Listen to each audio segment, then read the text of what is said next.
Well, there's a new proposal in Seattle to give small businesses a tax break while keeping large companies on the hook. Fox 13's Nikki Torres is live at Pike Place Market this morning to break it all down for us. Hello, Nikki.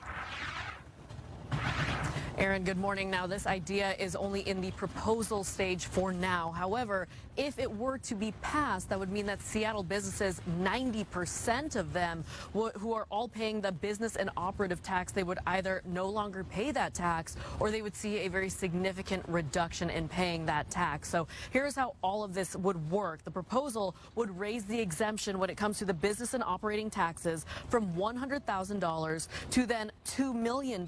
And this would mean that about 90% of those Seattle businesses would either pay less in B&O taxes or they just wouldn't pay anything at all.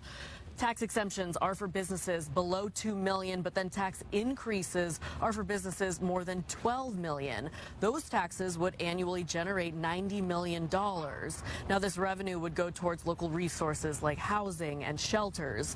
In his announcement, Seattle Mayor Bruce Harrell said that this tax proposal is in response to President Donald Trump and his threats to federal funding.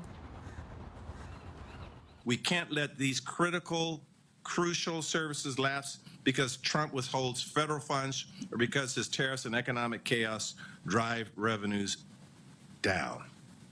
So we believe this is a balanced approach to take on Trump, support small businesses, and put Seattle in the best position to protect everyone, to support our residents. The Downtown Seattle Association.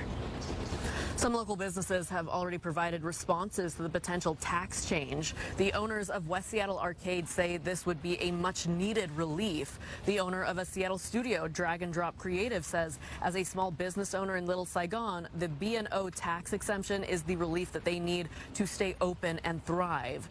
Now, the Seattle Metropolitan Chamber of Commerce came out against this plan already, saying that while it is interesting, it is rushed and it needs more time to understand the potential impact. Now, in order for all of this to potentially move forward, it does need to be approved by the Seattle City Council. It would also head over to voters for a yes vote or no vote come this November general election.